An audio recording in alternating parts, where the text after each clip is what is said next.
Breast cancer ಬಗ್ಗೆ ನಿಮಗೆ ಭಯ ಬೇಡ. ಭಾಳ ಅರ್ಲಿ ಪ್ರೆಗ್ನೆನ್ಸಿ ಆಮೇಲೆ ಬ್ರೆಸ್ಟ್ ಫೀಡಿಂಗ್ ಮಾಡೋದ್ರಿಂದ ಬ್ರೆಸ್ಟ್ ಕ್ಯಾನ್ಸರ್ಗೆ ಪ್ರೊಟೆಕ್ಷನ್ ಕೊಡ್ತಾರೆ. ಕ್ಯಾನ್ಸರ್ ಲಂಪ್ಗಳು ಯೂಶಲಿ ನೋವು ಉಂಟು ಮಾಡಲ್ಲ. ಏಜ್ ಜಾಸ್ತಿ ಆದಾಗ ಬ್ರೆಸ್ಟ್ ಕ್ಯಾನ್ಸರ್ ಬರ್ತಕ್ಕಂಥ ಸಾಧ್ಯತೆಗಳು ಹೆಚ್ಚಿಗೆ ಇದೆ. ನೀವು ನೋಡ್ತಾ ಇದ್ದೀರಾ M2 ಹೆಲ್ತ್, ನಾನು ರಕ್ಷಾ. ಬ್ರೆಸ್ಟ್ ಕ್ಯಾನ್ಸರ್ ಅಂದರೆ ಸ್ತನ ಕ್ಯಾನ್ಸರ್ ಅಂತ ನಾವೇನು ಹೇಳ್ತೀವಿ, ಇವತ್ತು ನಮ್ಮ ದೇಶದಲ್ಲಿ ಸಾಕಷ್ಟು ಮಹಿಳೆಯರು ಈ ಬ್ರೆಸ್ಟ್ ಕ್ಯಾನ್ಸರ್ನಿಂದ ನರಳುತ್ತಾ ಇದ್ದಾರೆ. ಬ್ರೆಸ್ಟ್ ಕ್ಯಾನ್ಸರ್ನ ಪ್ರಮಾಣ ಕೂಡ ಇವತ್ತು ಹೆಚ್ಚಾಗ್ತಾ ಇದೆ. ಯಾಕೆ ಬ್ರೆಸ್ಟ್ ಕ್ಯಾನ್ಸರ್ ಹೆಚ್ಚಾಗಿ ಕಾಣಿಸ್ಕೊಳ್ತಾ ಇದೆ? ಬ್ರೆಸ್ಟ್ ಕ್ಯಾನ್ಸರ್ನ ತಡೆಗಟ್ಟೋದಕ್ಕೆ ಏನಾದರೂ ವಿಧಾನ ಇದೆಯಾ, ಅಥವಾ ಮೆಡಿಕಲಿ ಇದು ಎಫೆಕ್ಟಿವ್ ಟ್ರೀಟ್ಮೆಂಟ್ ಯಾವ ರೀತಿ ಮಾಡಿಸ್ಕೋಬಹುದು? ಬ್ರೆಸ್ಟ್ ಕ್ಯಾನ್ಸರ್ ಅಂದ ತಕ್ಷಣ ಭಯ ಪಡೋ ಅಗತ್ಯ ಇಲ್ಲ, ಯಾಕಂದರೆ ಇವತ್ತು ತುಂಬ ಅಡ್ವಾನ್ಸ್ ಟೆಕ್ನಾಲಜಿ ಇರೋದ್ರಿಂದ ನೀವು ನಾರ್ಮಲ್ ಲೈಫ್ ಲೀಡ್ ಮಾಡೋದಕ್ಕೆ ಸಾಧ್ಯ ಆಗತ್ತೆ ಬ್ರೆಸ್ಟ್ ಕ್ಯಾನ್ಸರ್ ಬಂದರೂ ಕೂಡ ಅನ್ನೋ ವಿಚಾರವನ್ನು ತಿಳಿಸ್ಕೊಡೋದಕ್ಕೆ ನಮ್ಮ ಜೊತೆ ಇವತ್ತು ಕಿದ್ವಾಯಿ ಆಸ್ಪತ್ರೆಯ ಮೆಡಿಕಲ್ ಆನ್ಕಾಲಜಿ ಡಿಪಾರ್ಟ್ಮೆಂಟ್ನ HOD ಆದಂತಹ ಡಾಕ್ಟರ್ ಸುರೇಶ್ ಬಾಬು ಸರ್ ಇದ್ದಾರೆ. ಅವರನ್ನು ಕಾರ್ಯಕ್ರಮಕ್ಕೆ ವೆಲ್ಕಮ್ ಮಾಡೋಣ. ಸರ್ ನಮಸ್ತೆ, ಕಾರ್ಯಕ್ರಮಕ್ಕೆ ನಮಸ್ತೆ. Thank you sir. ಈಗ ಬ್ರೆಸ್ಟ್ ಕ್ಯಾನ್ಸರ್ ಬಗ್ಗೆ ನಾವು ಮಾತಾಡಲೇಬೇಕು, ಯಾಕಂದರೆ ಬ್ರೆಸ್ಟ್ ಕ್ಯಾನ್ಸರು ಈಗ ನಾನು ತುಂಬ ಕೇಸಸ್ಗಳು ಕೇಳ್ಪಟ್ಟಿದ್ದೀನಿ ಬ್ರೆಸ್ಟ್ ಕ್ಯಾನ್ಸರ್ ವಿಚಾರಕ್ಕೆ ಸಂಬಂಧಪಟ್ಟ ಹಾಗೆ. ಈಗ ಮ್ಯಾಮೋಗ್ರಾಮ್ ಮಾಡಿಸ್ಕೋಬೇಕು, ಬ್ರೆಸ್ಟ್ ಸ್ಕ್ರೀನಿಂಗ್ಗಳನ್ನ ಮಾಡಿಸ್ಕೋಬೇಕು, ತುಂಬ ಇಂಪಾರ್ಟೆಂಟ್ ಅಂತ ಹೇಳ್ತಾರೆ. ಯಾವ ವಯಸ್ಸಿನ ಮಹಿಳೆಯರು ಇದನ್ನು ಮಾಡಿಸ್ಬೇಕು? ವರ್ಷಕ್ಕೆ ಒಂದ್ಸಲನ ಅಥವಾ ಯಾವ ರೀತಿ ಇದೆ ಅದು? ನೀವು ಬ್ರೆಸ್ಟ್ ಕ್ಯಾನ್ಸರ್ ಸ್ಕ್ರೀನಿಂಗ್ಗೆ ನೀವು ಯಾವ ವರ್ಷದಿಂದ ಶುರು ಮಾಡ್ತಾರೆ ಅಂದರೆ ಗೈಡ್ಲೈನ್ಸ್ ಇದೆ. ಯೂಶಲಿ ಏನು ಮಾಡ್ತಾರೆ, 40 ವರ್ಷ ಮೇಲ್ಪಟ್ಟ ಮಹಿಳೆಯರಿಗೆ ಮ್ಯಾಮೋಗ್ರಫಿ ಮಾಡಿಸ್ಕೋತಾರೆ. ಯೂಶಲಿ ವರ್ಷಕ್ಕೊಂದು ಸತಿ ಮಾಡ್ತಾರೆ ಅಥವಾ 2 ವರ್ಷಕ್ಕೊಂದು ಸತಿ ಮಾಡ್ತಾರೆ. ಯೂಶಲಿ 2-3 ಸ್ಕ್ಯಾನ್ಗಳು ನಿಮ್ಮದು ನಾರ್ಮಲ್ ಇದ್ದರೆ ಆಮೇಲೆ ನೀವು 2-3 ವರ್ಷಕ್ಕೊಮ್ಮೆ ಮಾಡಿಸ್ಕೋಬೋದಾಗಿಲ್ಲ. ನಿಮಗೆ ಫ್ಯಾಮಿಲಿ ಹಿಸ್ಟ್ರಿನಲ್ಲಿ ಕ್ಯಾನ್ಸರ್ ಇದೆ ಅಥವಾ ನಿಮಗೇನೋ ಜೆನೆಟಿಕಲಿ ಸಸ್ಪಿಷನ್ ಇದೆ ಅಂತ ಅಂಥವ್ರಿಗೆ ಮಾತ್ರ 40 ವರ್ಷಕ್ಕಿಂತ ಮುಂಚೆ ಬ್ರೆಸ್ಟ್ ಕ್ಯಾನ್ಸರ್ ಸ್ಕ್ರೀನಿಂಗ್ ಮಾಡೋಕ್ಕೆ ಶುರು ಮಾಡ್ತಾರೆ. ಸೊ ಸ್ಕ್ರೀನಿಂಗ್ ಬ್ರೆಸ್ಟ್ ಕ್ಯಾನ್ಸರಲ್ಲಿ ಯೂಶಲಿ 40 ವರ್ಷ ಮೇಲ್ಪಟ್ಟು ಶುರುವಾಗ್ತದೆ. ಯೂಶಲಿ 70-75 ವರ್ಷ ಆದಮೇಲೆ ಸ್ಕ್ರೀನಿಂಗ್ ಮಾಡಲಿಕ್ಕೆ ಹೋಗಲ್ಲ. ಸೊ 40 ವರ್ಷದಿಂದ ವರ್ಷ ಅಥವಾ 2 ವರ್ಷಕ್ಕೊಮ್ಮೆ ಮಾಡ್ಕೊಳ್ಳೋದು. ನೀವು ಪ್ರತಿ ಸ್ಕ್ಯಾನ್ ಮಾಡಿ ಒಂದು 3 ವರ್ಷ ನಾರ್ಮಲ್ ಇದ್ದರೆ ಆಮೇಲೆ ನೀವು ಮಾಡ್ತಕ್ಕಂಥ ಸ್ಕ್ಯಾನ್ನ ಅಂತರವನ್ನು ಸ್ವಲ್ಪ ಕಡಿಮೆ ಮಾಡ್ಕೊಬೋದಾಗಿ ಈ ಥರ ಬ್ರೆಸ್ಟ್ ಕ್ಯಾನ್ಸರ್ ಸ್ಕ್ರೀನಿಂಗ್ ಮಾಡ್ಬೋದಾಗಿ. ಓಕೆ, ಈಗ ಯಾವ ಏಜ್ ಗ್ರೂಪ್ ಅವರಲ್ಲಿ ಬ್ರೆಸ್ಟ್ ಕ್ಯಾನ್ಸರ್ ಬರೋ ಸಾಧ್ಯತೆ ಅಥವಾ ಬರ್ತಾ ಇರೋವಂಥದ್ದು ಹೆಚ್ಚಿದೆ ಅಂತ? ಯೂಶಲಿ ಏನಾಗುತ್ತೆ, ಬ್ರೆಸ್ಟ್ ಕ್ಯಾನ್ಸರ್ಗೆ ನಿಮ್ಮ ವಯಸ್ಸು ಹೆಚ್ಚಿಗೆ ಆದಷ್ಟು ಕ್ಯಾನ್ಸರ್ ಬರ್ತಕ್ಕಂಥ ಸಾಧ್ಯತೆ ಹೆಚ್ಚಿಗೆ ಆಗ್ತದೆ. ಈಗ ನಿಮಗೆ 80-70 ವರ್ಷದವ್ರಿಗೆ 5 ಜನದಲ್ಲಿ ಒಬ್ರು ಕೂಡ ಕ್ಯಾನ್ಸರ್ ಬರ್ಬೋದು. ಬಟ್ ಏನಾದ್ರೆ ಆ ಏಜಲ್ಲಿರ್ತಕ್ಕಂಥ ಪಾಪ್ಯುಲೇಷನ್ ಕಡಿಮೆ ಇರೋದ್ರಿಂದ ನಿಮಗೆ ಅದು ತುಂಬ ಕಡಿಮೆ ಅನಿಸುತ್ತೆ. ಬಟ್ ಯೂಶಲಿ ಈಗ ನಾವು 20-25 ವರ್ಷದಿಂದನೇ ಬ್ರೆಸ್ಟ್ ಕ್ಯಾನ್ಸರ್ ನೋಡ್ತಾ ಇದ್ದೀವಿ. ಸೊ ಬಟ್ ಏಜ್ ಜಾಸ್ತಿ ಆದಾಗ ಬ್ರೆಸ್ಟ್ ಕ್ಯಾನ್ಸರ್ ಬರ್ತಕ್ಕಂಥ ಸಾಧ್ಯತೆಗಳು ಹೆಚ್ಚಿಗೆ ಇದೆ. ಸೊ ಬ್ರೆಸ್ಟ್ ಕ್ಯಾನ್ಸರ್ ಬರಲಿಕ್ಕೆ ಭಾಳಷ್ಟು ರಿಸ್ಕ್ ಫ್ಯಾಕ್ಟರ್ ಇದೆ. ಒಂದೇನೆಂದರೆ, ನೀವು ಯೂಶಲಿ ಮಗು ಬ್ರೆಸ್ಟ್ ಫೀಡಿಂಗ್ ಪ್ರಾಪರ್ ಮಾಡೋದು ಅವರಲ್ಲಿ ಬ್ರೆಸ್ಟ್ ಕ್ಯಾನ್ಸರ್ ಬರ್ತಕ್ಕಂಥ ಸಾಧ್ಯತೆ ಕಡಿಮೆ. ಆಮೇಲೆ ಮೊದಲನೇ ಮಗು ನಿಮಗೆ ಚಿಕ್ಕ ವಯಸ್ಸಲ್ಲಾದರೆ ಅವರಿಗೆ ಬ್ರೆಸ್ಟ್ ಕ್ಯಾನ್ಸರ್ ಬರ್ತಕ್ಕಂಥ ಸಾಧ್ಯತೆ ಕಡಿಮೆ. ಅಂದರೆ ನೀವೇನಾಗುತ್ತೆ, ನೀವು ಪ್ರೆಗ್ನೆಂಟ್ ಆದಾಗ ನಿಮ್ಗೆ ಹಾರ್ಮೋನಲ್ ಇಂಬ್ಯಾಲೆನ್ಸ್ ದೇಹದಲ್ಲಾಗೋದು ಕಡಿಮೆ ಆಗುತ್ತೆ. ಬಟ್ ನೀವು 30 ವರ್ಷ ಆದಮೇಲೆ ಫಸ್ಟ್ ಪ್ರೆಗ್ನೆಂಟ್ ಆದವ್ರಿಗೆ ಆಲ್ರೆಡಿ ಬ್ರೆಸ್ಟ್ ಟಿಶ್ಯೂ ಮೆಚುರಿಟಿ ಎಲ್ಲ ಆಗಿರುತ್ತೆ. ಸೊ ಅದನ್ನು ನಾವು ಎಲ್ಡರ್ಲಿ ಪ್ರೈಮಿ ಅಂತ ಕರಿತೀವಿ. ದೊಡ್ಡ ವಯಸ್ಸು ದೊಡ್ಡದಾಗ ನೀವು ಫಸ್ಟ್ ಪ್ರೆಗ್ನೆಂಟ್ ಆದರೆ ಅದು ಒಂದು ರಿಸ್ಕ್ ಫ್ಯಾಕ್ಟರ್. ಯಂಗ್ ವಯಸ್ಸಲ್ಲಿ ಪ್ರೆಗ್ನೆನ್ಸಿ ಮಾಡಿದವರು ಕಂಪ್ಲೀಟ್ ಬ್ರೆಸ್ಟ್ ಫೀಡಿಂಗ್ ಕೊಟ್ಟವ್ರಿಗೆ ಸಾಧ್ಯತೆ ಕಡಿಮೆ ಬರ್ತದೆ. ಇದು ಹಾರ್ಮೋನಲಿಗೆ ಸಂಬಂಧಪಟ್ಟ ಒಂದು ರಿಸ್ಕ್ ಫ್ಯಾಕ್ಟರ್ಸಿಂದ ಬ್ರೆಸ್ಟ್ ಕ್ಯಾನ್ಸರ್ ಇದಾಗ್ತದೆ. ಓಕೆ ಡಾಕ್ಟರ್, ಈಗ ಇತ್ತೀಚಿನ ದಿನಗಳಲ್ಲಿ ನೀವು ನೋಡಿರ್ಬೋದು, ಮದುವೆ ತುಂಬ ತಡವಾಗಿ ಆಗ್ತಾ ಇದ್ದಾರೆ. 35, 36, 30 ಅಬೌವ್ ಮದುವೆ ಮಾಡ್ಕೋತಾ ಇದ್ದಾರೆ. ಮಕ್ಕಳು ಇನ್ನೂ ಲೇಟು.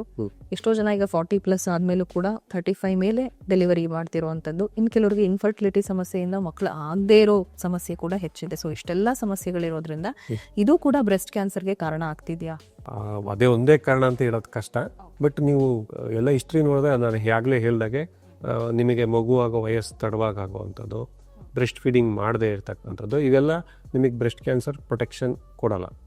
ಭಾಳ ಅರ್ಲಿ ಪ್ರೆಗ್ನೆನ್ಸಿ ಆಮೇಲೆ ಬ್ರೆಸ್ಟ್ ಫೀಡಿಂಗ್ ಮಾಡೋದ್ರಿಂದ ಬ್ರೆಸ್ಟ್ ಕ್ಯಾನ್ಸರ್ಗೆ ಪ್ರೊಟೆಕ್ಷನ್ ಕೊಡ್ತಾರೆ. ಈಗ ಅದೇ ನಾವು ಇನ್ನೊಂದು ಫ್ಯಾಕ್ಟ್ರ್ ನಾವೇನಂದರೆ ಸೆಲ್ಫ್ ಬ್ರೆಸ್ಟ್ ಎಕ್ಸಾಮಿನೇಷನ್ ಬಗ್ಗೆ ಒಂದು ನಾವು ಡಿಸ್ಕಷನ್ ಮಾಡಬೇಕು. ಏನಂದರೆ ಸೆಲ್ಫ್ ಬ್ರೆಸ್ಟ್ ಎಕ್ಸಾಮಿನೇಷನ್ ನೀವು ಮಾಡ್ಬೋದು, but self breast examination is never A replacement for clinical examination. ನೀವು ವೈದ್ಯರ ಹತ್ರ ಹೋಗಿ ಎಕ್ಸಾಮಿನ್ ಮಾಡಿಸೋದಕ್ಕೆ ಇದು ಆಲ್ಟರ್ನೇಟ್ ಅಲ್ಲ. ಬಟ್ ಸೆಲ್ಫ್ ಬ್ರೆಸ್ಟ್ ಎಕ್ಸಾಮಿನೇಷನ್ ನೀವು ಮಾಡ್ಕೊಳ್ಳೋದ್ರಿಂದ ಅಟ್ಲೀಸ್ಟ್ ನಿಮಗೇನಾಗುತ್ತೆ, ಸೆಲ್ಫ್ ಬ್ರೆಸ್ಟ್ ಎಕ್ಸಾಮಿನೇಷನ್ ಮಾಡೋದ್ರಿಂದ ಎವ್ರಿ ತಿಂಗ್ಳಿಗೆ ಒಂದು ಸತಿ ಆದಷ್ಟು ಯಾವ ದಿವಸದಲ್ಲಿ ಮಾಡ್ತೀರೋ ಅದೇ ದಿವಸದಲ್ಲಿ ಮಾಡ್ಕೊಳ್ಳೋದು ಒಳ್ಳೆಯದು. ಮುಟ್ಟು ನಿಂತು ಒಂದು ವಾರ ಆದಮೇಲೆ ಮಾಡ್ಕೊಳ್ಳೋದು. ಮುಟ್ಟಿನ ಟೈಮಲ್ಲಿ ಮಾಡೋಕ್ಕಾದ್ರೆ ಬ್ರೆಸ್ಟಲ್ಲಿ ಆದರೆ ಆದ ಒಂದು ಬದಲಾವಣೆಗಳೇನಾಗಲಿ ನಿನಗಿರೋ ಲಂಪ್ಗಳು ಗೊತ್ತಾಗಲ್ಲ. ಮೂರನೇದು ಏನಂದರೆ, ನೀವು ಎಕ್ಸಾಮಿನ್ ಮಾಡ್ತಾ ಇದ್ದಾಗ ನಿಮ್ಮ ಬ್ರೆಸ್ಟ್ ಬಗ್ಗೆ ನಿಮಗೆ ಒಳ್ಳೆ ಮಾಹಿತಿ ಇರ್ತದೆ. ಅದರಲ್ಲಿ ಏನೇ ಆಗ್ತಕ್ಕಂಥ ಬದಲಾವಣೆಗಳು ನೀವು ಈಸಿಯಾಗಿ ಕಂಡುಹಿಡಿಬೋದು. ಸೊ ಅದರಿಂದ ನೀವು ಸೆಲ್ಫ್ ಬ್ರೆಸ್ಟ್ ಎಕ್ಸಾಮಿನೇಷನಿಂದ ಮಾಡ್ತಾ ನಿಮಗೇನೋ ಆ ಸ್ಕಿನ್ನಲ್ಲಿ ಬದಲಾವಣೆ ಆಗಿದೆ, ನಿಪ್ಪಲ್ಲಲ್ಲಿ ಚೇಂಜಸ್ ಇದೆ ಅಥವಾ ಯಾವುದೇ ಗಡ್ಡೆ ಕಂಡು ಬರ್ತಿದೆ ಅಂದರೆ ನೀವು ಇಮಿಡಿಯೇಟಾಗಿ ಡಾಕ್ಟ್ರನ್ನ ಕನ್ಸಲ್ಟ್ ಮಾಡೋದು ಒಳ್ಳೆಯದು. ಇನ್ನೊಂದು ವಿಚಾರ ಏನಂದರೆ ಜನಗಳಿಗೆ ಪಬ್ಲಿಕಲಿ ಏನಂತ ಇದೆ, ಕ್ಯಾನ್ಸರ್ ಅಂದರೆ ನೋವು ಅಂತ. ಒಂದು ಮಾತು ಹೇಳಿದ್ರೆ most of the breast cancer ಏನೋ ಗಡ್ಡೆಗಳಿರ್ತವೆ ಅವು ಪೇಯ್ನ್ ಉಂಟು ಮಾಡಲ್ಲ. ಸೊ ಅದರಿಂದ ನೀವು ಅದು ಪೇಯ್ನ್ ಇಲ್ಲ, ಅದು ಕ್ಯಾನ್ಸರ್ ಅಲ್ಲ ಅನ್ನೋ ಭಾವನೆ ಬೇಡ. ಕ್ಯಾನ್ಸರ್ ಲಂಪ್ಗಳು ಯೂಶ್ವಲಿ ನೋವು ಉಂಟು ಮಾಡಲ್ಲ. ಸೊ ಅದರಿಂದ ಯಾವುದೇ ಪೇಯ್ನ್ಲೆಸ್ ಲಂಪ್ ಇದ್ದರೆ ನೀವು ಅದ್ರ ಟೈಮ್ನಲ್ಲಿ ಡಾಕ್ಟರ್ನ ಭೇಟಿ ಮಾಡಿ ಅದನ್ನು ಪರೀಕ್ಷೆ ಮಾಡಿಸ್ಕೊಳ್ಳೋದು ಒಳ್ಳೆಯದು. ಸರ್, ಯಾವ ವಯಸ್ಸಿನ ಹೆಣ್ಮಕ್ಳು ಬ್ರೆಸ್ಟ್ ಎಕ್ಸಾಮಿನೇಷನ್ ಮಾಡ್ಕೊಳ್ಳೋದಕ್ಕೆ ಶುರು ಮಾಡಿದ್ರೆ ಒಳ್ಳೇದು ಅಂತ ಹೇಳ್ತೀರಾ ನೀವು? ಸೊ ಯೂಶ್ವಲಿ ಇವಾಗ ನಾವೇನು ಹೇಳ್ತೀವಿ, ಇವಾಗ ಮೆಮೊಗ್ರಫಿ 40 ಎಲ್ಲ ಹೇಳ್ತೀವಿ, ಬಟ್ ನೀವು 24-25ರಿಂದನೇ ಸೆಲ್ಫ್ ಬ್ರೆಸ್ಟ್ ಎಕ್ಸಾಮಿನೇಷನ್ ಶುರು ಮಾಡ್ಬೋದು. ತಿಂಗಳಲ್ಲಿ ಒಮ್ಮೆ ಸೆಲ್ಫ್ ಬ್ರೆಸ್ಟ್ ಎಕ್ಸಾಮಿನೇಷನ್ ಮಾಡ್ಕೊಂಡು ನೋಡ್ಕೊಂಡು ಅದರಲ್ಲಿ ಏನಾದ್ರು ಬದಲಾವಣೆ ಇತ್ತು ಸ್ಕಿನ್ನಲ್ಲಿ ಅಂದರೆ ಇಮಿಡಿಯೇಟಾಗಿ ನೀವು ಮಾಡ್ಬೋದು. ತಿಂಗಳಿಗೊಮ್ಮೆ ಮಾಡ್ಕೊಳ್ಳೋದು ಸೂಕ್ತ ಅಂತ ನಾನು ಭಾವಿಸ್ತೇನೆ. ಪ್ರತಿದಿನ ಮಾಡಬೇಕು ಅನ್ನೋದು ಕೂಡ ನಾನು ಕೇಳಿದ್ದೀನಿ. ಪ್ರತಿದಿನನೂ ನೀವು ಪ್ರತಿದಿನ ಅಡ್ವೈಸ್ ಮಾಡೋ ಅಷ್ಟು ಬೇಗ ಚೇಂಜ್ ಆಗಲ್ಲ. ತಿಂಗಳಿಗೊಮ್ಮೆ ಮಾಡೋದು ಸಾಕು. ತಿಂಗಳಿಗೆ 2 ತಿಂಗಳಿಗೊಮ್ಮೆ ಮಾಡಿದ್ರೆ ಸೆಲ್ಫ್ ಬ್ರೆಸ್ಟ್ ಎಕ್ಸಾಮಿನೇಷನ್ ಸಾಕು. ಓಕೆ ಸರ್, ಈಗ ಕ್ಯಾನ್ಸರ್ ಇದೆ ಅಂತ ಗೊತ್ತಾದ್ಮೇಲೆ, ಬ್ರೆಸ್ಟ್ ಕ್ಯಾನ್ಸರ್ ಫಸ್ಟ್ ಸ್ಟೇಜು ಅಥವಾ ಸೆಕೆಂಡ್ ಸ್ಟೇಜು, ಅದು ಅವ್ರಿಗೆ ಕಂಡು ಹಿಡಿದ ಮೇಲೆ ಅವರ ಮಾನಸಿಕ ಸ್ಥಿತಿನೂ ತುಂಬ ಬ್ರೇಕ್ ಡೌನ್ ಆಗಿರ್ತಾರೆ. ಸೊ ಮೆಂಟಲಿ ಎಮೋಷ್ನಲಿ ಸ್ಟೆಬಿಲಿಟಿ ಇರೋದಿಲ್ಲ, ಟ್ರೀಟ್ಮೆಂಟು ಅದು ಇದು ಅಂತ ಹೇಳಿ. ಸೊ ಈಗ ಟ್ರೀಟ್ಮೆಂಟ್ ವಿಚಾರಕ್ಕೆ ಬರೋದಾದರೆ, ನಿಜವಾಗ್ಲೂ ಬ್ರೆಸ್ಟ್ ಕ್ಯಾನ್ಸರ್ ಬಂದವ್ರಿಗೆಲ್ಲ ಸಮಸ್ಯೆ ಆಗುತ್ತೆ, ಸರ್ಜರಿ ಮಾಡಬೇಕು, ಬ್ರೆಸ್ಟ್ ರಿಮೂವ್ ಮಾಡಬೇಕು ಅಂತ ಇಲ್ಲ. ಸೊ ಅದ್ರ ಬಗ್ಗೆ ಏನು ಹೇಳ್ತೀರಾ ಸರ್? ಇಲ್ಲ, ಬ್ರೆಸ್ಟ್ ಕ್ಯಾನ್ಸರ್ ಬಗ್ಗೆ ನಾನೊಂದು ಹೇಳೋದೇನೆಂದರೆ, ಮುಂಚೆ ಥರ ಕ್ಯಾನ್ಸರ್ ಟ್ರೀಟ್ಮೆಂಟ್ ಇಲ್ಲ. ಈಗ ಭಾಳಷ್ಟು ಬದಲಾವಣೆಗಳಾಗಿದೆ. ಬ್ರೆಸ್ಟ್ ಕ್ಯಾನ್ಸರ್ ಬಗ್ಗೆ ನಿಮಗೆ ಭಯ ಬೇಡ. ನೀವಿದ್ರೆ ತೋರಿಸಿ ಅದನ್ನು ಖಂಡಿತ ಗುಣ ಮಾಡ್ಬೋದು. ಟ್ರೀಟ್ಮೆಂಟಲ್ಲಿ ಮುಂಚೆಗಿಂತ ಭಾಳ ಬದಲಾವಣೆಗಳಿವೆ. ಈಗ ರೇಡಿಯೋಥೆರಪಿನಲ್ಲಿ ಬದಲಾವಣೆ ಆಗಿದೆ, ಸರ್ಜರಿಲಿ ಬದಲಾವಣೆ ಆಗಿದೆ, ಬರ್ತಕ್ಕಂಥ ಡ್ರಗ್ಸಲ್ಲಿ ಬದಲಾವಣೆ ಆಗಿದೆ. ಮುಂಚೆ ಬಹುತೇಕ ಎಲ್ಲ ಬ್ರೆಸ್ಟ್ ಕ್ಯಾನ್ಸರ್ ಪೇಷಂಟ್ಸ್ಗೂ ಬ್ರೆಸ್ಟ್ ಕ್ಯಾನ್ಸರ್ ಬಂದರೆ ಫುಲ್ ಬ್ರೆಸ್ಟ್ ರಿಮೂವ್ ಮಾಡ್ತಿದ್ರು. ಈಗ ಹಾರ್ಡ್ಲಿ ಫುಲ್ ಬ್ರೆಸ್ಟ್ ರಿಮೂವ್ ಮಾಡಲ್ಲ. ಏನಾಗಿದೆ ಒಂದು ಏನಂದರೆ ಬ್ರೆಸ್ಟ್ ಕನ್ಸರ್ವೇಷನ್ ಸರ್ಜರಿ ಅಂತ ನಾವು ಕರಿತೀವಿ. ಬ್ರೆಸ್ಟ್ನಲ್ಲಿ ಬರೀ ಆ ಲಂಪ್ ಮಾತ್ರ ತೆಗೆದು ಬೇರೆ ರೇಡಿಯೇಷನ್ನು ಕೀಮೋ ಕೊಟ್ಟು ಗುಣ ಮಾಡ್ಬೋದು. ನೀವು ಹಾಗೆ ನೋಡ್ತಾ ಹೋದರೆ ಫುಲ್ ಬ್ರೆಸ್ಟ್ ರಿಮೂವ್ ಮಾಡೋದಾಗಲಿ ಅಥವಾ ಬ್ರೆಸ್ಟ್ ಕನ್ಸರ್ವೇಷನ್ ಸರ್ಜರಿ ಮಾಡೋದಾಗಲಿ, ಎರಡರಲ್ಲೂ ಔಟ್ಕಮ್ ಸೇಮ್, ವ್ಯತ್ಯಾಸ ಇಲ್ಲ. ಸೊ ಆಗಿರೋದ್ರಿಂದ ಈಗೇನಾಗಿದೆ, ನೀವು ಬ್ರೆಸ್ಟ್ ಕ್ಯಾನ್ಸರ್ನಲ್ಲಿ ಬ್ರೆಸ್ಟ್ ಫುಲ್ ರಿಮೂವ್ ಮಾಡಬೇಕು ಅನ್ನೋ ಕಾನ್ಸೆಪ್ಟ್ ಇಲ್ಲ.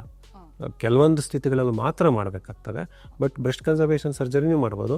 ಖಂಡಿತವಾಗಿ ಎಲ್ಲ breast cancer up to stage 3ನ ಗುಣ ಮಾಡ್ಬೋದು. ಅದರಿಂದ ಕ್ಯಾನ್ಸರ್ ಅಂತ ಗೊತ್ತಾದರೆ ಭಯ ಬೇಡ. ನೀವು ಗೊತ್ತಾದ ತಕ್ಷಣ ಡಾಕ್ಟ್ರನ್ನ ತೋರಿಸ್ಕೊಂಡ್ರೆ ಖಂಡಿತವಾಗಿ ನಾವು ಭಾಳಷ್ಟು ಬ್ರೆಸ್ಟ್ ಕ್ಯಾನ್ಸರ್ನ ಗುಣ ಮಾಡಬಹುದು. ಓಕೆ, ಈಗ ಮದುವೆ ಆಗದಿರೋ ಹೆಣ್ಮಕ್ಳಲ್ಲಿ ಬ್ರೆಸ್ಟ್ ಕ್ಯಾನ್ಸರ್ ಕಾಣಿಸ್ಕೊಂಡಾಗ ಅವರಲ್ಲಿ ಒಂದು ಭಯ ಇರುತ್ತೆ. ನೆಕ್ಸ್ಟು ಮದುವೆ ಆದಮೇಲೆ ಮಕ್ಕಳಾಗೋದಕ್ಕೆ ಸಮಸ್ಯೆ ಆಗ್ಬೋದು, ಮಕ್ಕಳಾದರೆ ಬ್ರೆಸ್ಟ್ ಫೀಡಿಂಗ್ ಮಾಡೋದಕ್ಕೆ ಸಮಸ್ಯೆ ಆಗ್ಬೋದು, ಅಥವಾ ನಮ್ಮನ್ನು ಯಾರು ಒಪ್ಕೊಳ್ಳೋದಿಲ್ಲ, ಈ ಥರದ್ದು ಸಾಕಷ್ಟು ವಿಚಾರಗಳು ಅವ್ರ ತಲೆಯಲ್ಲಿ ಇರೋದ್ರಿಂದ ಈಗ ಮದುವೆ ಆಗೋಕ್ಕೂ ಮುಂಚೆ ಬ್ರೆಸ್ಟ್ ಕ್ಯಾನ್ಸರ್ ಬಂದಿರುವಂಥ ಹೆಣ್ಮಕ್ಳಿಗೆ ಅವರು ಒಂದು ಹ್ಯಾಪಿ ಮ್ಯಾರಿಡ್ ಲೈಫನ್ನು ಲೀಡ್ ಮಾಡೋ ಸಾಧ್ಯತೆ ಇದೆಯಾ? ಖಂಡಿತ ಆಗಿದೆ. ಮದುವೆ ಆಗೋದಕ್ಕಿಂತ ಮುಂಚೆ ಬ್ರೆಸ್ಟ್ ಕ್ಯಾನ್ಸರ್ ಬಂದರೂ ಹ್ಯಾಪಿ ಲೀಫ್ ಮಾಡ್ಬೋದು.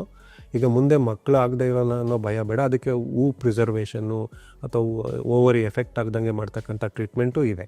ಬ್ರೆಸ್ಟ್ ಕನ್ಸರ್ವೇಷನ್ ಸರ್ಜರಿ ಮಾಡಿದ್ರೆ ನಿಮಗೆ ಲಿಟ್ರಲಿ ಬ್ರೆಸ್ಟಲ್ಲಿ ಏನೂ ಬದಲಾವಣೆ ಕಾಣಿಸಲ್ಲ.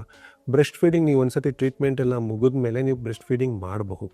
ಸೊ ಹಂಗಿರೋದ್ರಿಂದ ಟ್ರೀಟ್ಮೆಂಟ್ ನಡೆಯೋ ಟೈಮ್ನಲ್ಲಿ ಮಾತ್ರ ಆ ಡ್ರಗ್ಸ್ ಕೊಡೋದು ಮಕ್ಕಳಿಗೆ ಟ್ರಾನ್ಸ್ಮಿಟ್ ಆದರೆ ಅನ್ನೋದು ಬಿಟ್ಟರೆ, ಸೊ ಮದುವೆ ಆಗದಿರೋ ವ್ಯಕ್ತಿಗಳಲ್ಲಿ ಬ್ರೆಸ್ಟ್ ಕ್ಯಾನ್ಸರ್ ಬಂದ್ರೂ ಟ್ರೀಟ್ಮೆಂಟ್ ಮಾಡಿದ್ರೂ ಕೂಡ ಅವರ ಯಾವುದೇ ಮುಂದಿನ ವೈಯಕ್ತಿಕ ಜೀವನಕ್ಕಾಗಲಿ ಯಾವುದೇ ಥರದ ಜೀವನಕ್ಕಾಗಲಿ ತೊಂದರೆ ಆಗ್ತಕ್ಕಂಥ ಟ್ರೀಟ್ಮೆಂಟ್ ಈಗ ಅವೈಲೇಬಲ್ ಇದೆ.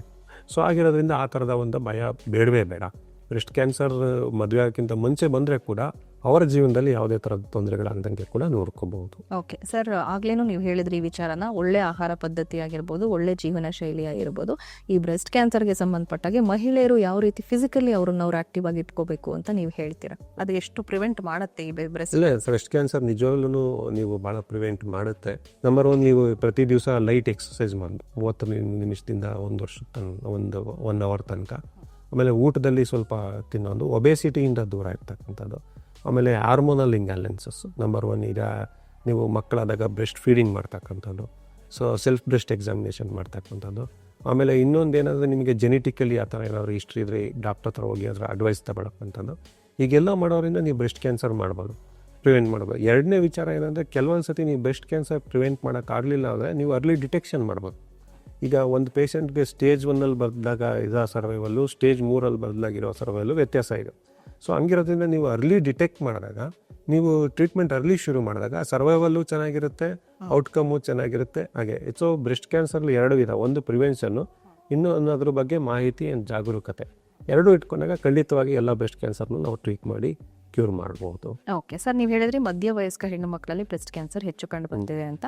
ಸೊ ಈಗ ಚಿಕ್ಕ ಮಕ್ಕಳಲ್ಲಿ ಕಂಡು ಬಂದಿರುವಂಥ ಉದಾಹರಣೆ ಏನಾದರೂ ಇದೆಯಾ, ಆ ಥರದ ಎಕ್ಸಾಂಪಲ್? ಇದೆ. ನಾವು ಬ್ರೆಸ್ಟ್ ಕ್ಯಾನ್ಸರ್ 20 ವರ್ಷದವರಲ್ಲೂ ಕೂಡ ನೋಡಿದ್ದೇವೆ, ಟ್ರೀಟ್ಮೆಂಟ್ ಮಾಡಿದ್ವಿ. ಅವರು leading their life normally. So ಬಹುತೇಕ ಏನಾಗುತ್ತೆ, ತುಂಬ ಚಿಕ್ಕ ವಯಸ್ಸಲ್ಲಿ ಬಂದಾಗ ಅದಕ್ಕೆ ಯೂಶಲಿ ಜೆನೆಟಿಕ್ ಕಾರಣವಿರುತ್ತೆ. ಸೊ ಹಂಗೆ ಬಂದಾಗ ಟ್ರೀಟ್ ಮಾಡಿ ಅವ್ರ ಲೈಫ್ ಏನೂ ಪ್ರಾಬ್ಲಮ್ ಇಲ್ದಂಗೆ ಕೂಡ ಭಾಳಷ್ಟು ನಾವು ಟ್ರೀಟ್ಮೆಂಟ್ ಕೊಟ್ಟಿದ್ದೀವಿ.